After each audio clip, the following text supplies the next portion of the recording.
Hey, what's up, guys? Welcome to the channel. Last night at UFC Vegas 35, Kevin Lee fought Daniel Rodriguez to a decision. Kevin Lee lost that decision 2 rounds to one, 29-28.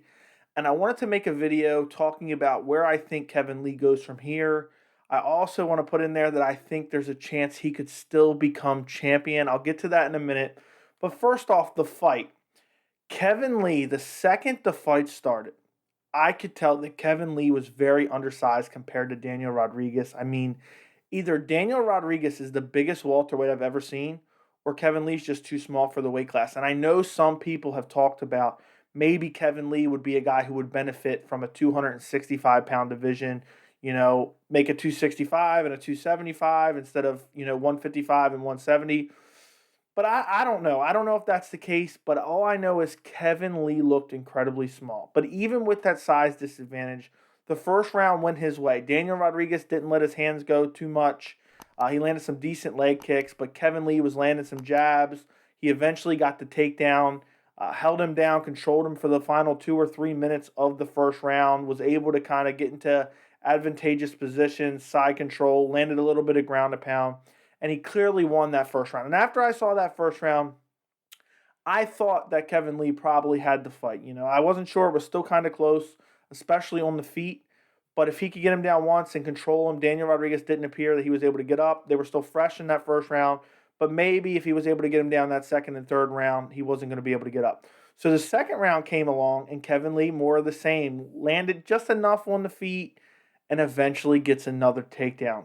And this time, he's not able to control him for as long. Daniel Rodriguez eventually, flips over into Kevin Lee's full guard. He eventually gets up, and it's back to the striking. And Daniel Rodriguez was smacking that lead leg of Kevin Lee repeatedly, inside leg kicks, outside leg kicks.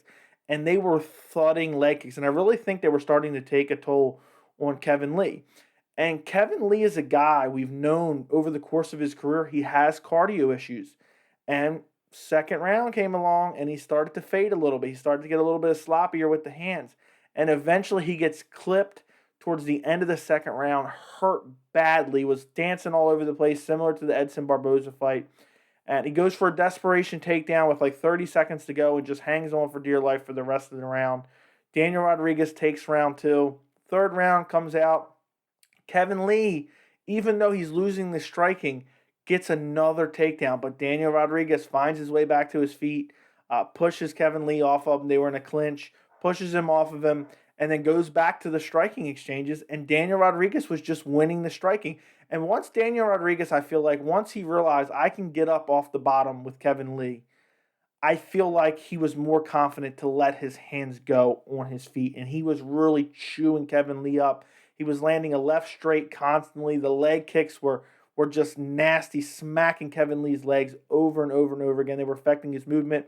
Kevin Lee looked exhausted in the third round. I mean, how are you going to be an elite level fighter and you don't even have a 3 round gas tank?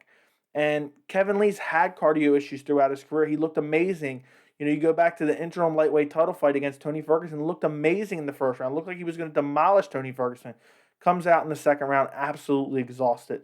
So I really believe his cardio issue really needs to be addressed. As far as where he goes from here and how I see him potentially being a champion. So you look back at Kevin Lee's career, and he fought at lightweight for a while. He missed weight against Edson Barboza, got the win.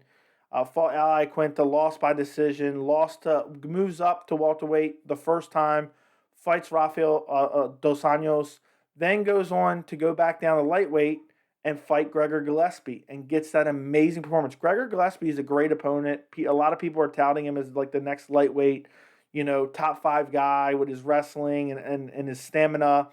And he brutally KO'd Gregor Gillespie. And it was like Kevin Lee is back. Kevin Lee is a guy who on some nights he looks like an absolute world beater. And then on other nights he looks like he doesn't even belong in the UFC. And after that Gregor Gillespie win, he goes on to fight Charles Oliveira. We all know Charles Oliveira is not an easy opponent. He's now the lightweight champion. He gets submitted by Charles Oliveira March of last year. And I feel like a lot of people weren't talking coming into this fight. Kevin Lee had double knee surgery, both his legs operated on. And who knows if you ever come back the same after something like that. And now he fights Daniel Rodriguez. Daniel Rodriguez was on 2 weeks' notice. So as far as where he goes from here, I look at Kevin Lee and I look that he's fighting a guy in Daniel Rodriguez who's super tough, super durable, a big guy, but he's just not able to take him down and hold him down. And I think that's what Kevin Lee needs to be able to do to win fights.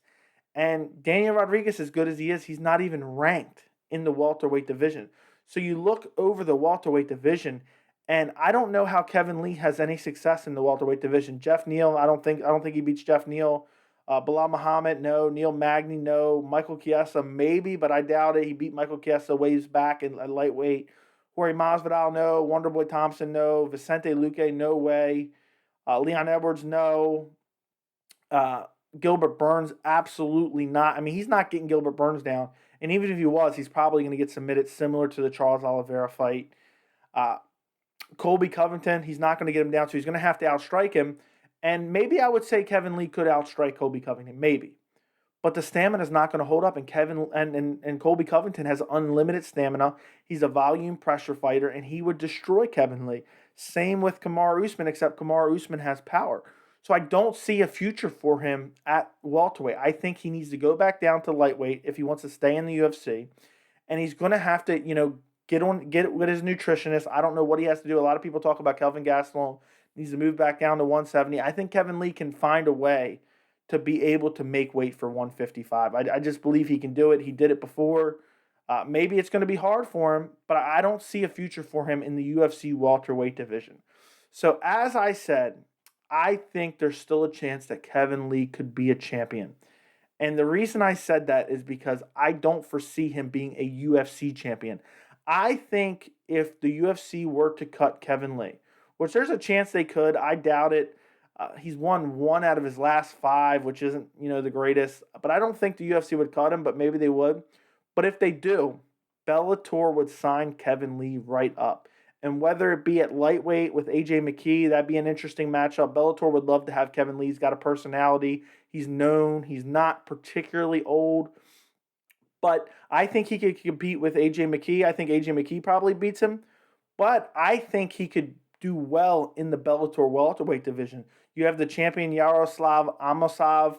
You have Douglas Lima, who he just beat. I think he can compete with both those guys. I don't know if he would beat them, but I would think there's a chance that he could beat them and become a Bellator champion. And I think he could really be a star for Bellator. He talks well. A lot of people seem to be interested by Kevin Lee. He has skills, but I just don't see how he makes any real headway in the UFC welterweight division. Or, even I think he has better chances in the lightweight division because, but still, I don't know. Just because of the size advantage at welterweight, he's at a size disadvantage. In lightweight, he's more of the same size as those guys. I think he could do something at UFC lightweight. But I don't know what Kevin Lee does from here. If I'm Kevin Lee, when I stay in the UFC, I go back down to lightweight. I look to pick a fight maybe with Tony Ferguson, give us the rematch with Tony Ferguson. I don't want that fight as a fan, but I'm just talking about from Kevin Lee's perspective. I would go back down to lightweight in the UFC, pick a fight with Tony Ferguson. If not, sign with Bellator. His chances of winning a belt at Bellator are much higher than if he stays with the UFC. But mark my words, Kevin Lee has absolutely no future in the UFC welterweight division. It's either UFC lightweight or go off to Bellator, or maybe even PFL. I am sure there's some other MMA organizations that will pick Kevin Lee up. But it's just sad because he had a decent performance last night. He won that first round and a half.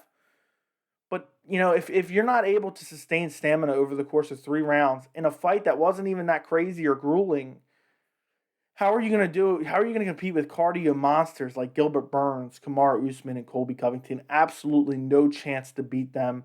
And then also his striking hasn't evolved too much. It doesn't seem like he doesn't have that Habib Nurmagomedov type grappling or Kamaru Usman type grappling and wrestling. He's just a well-rounded guy with limited stamina, is susceptible to being submitted. And I just don't see no future for him at UFC welterweight. Let me know, what do you guys think Kevin Lee does next?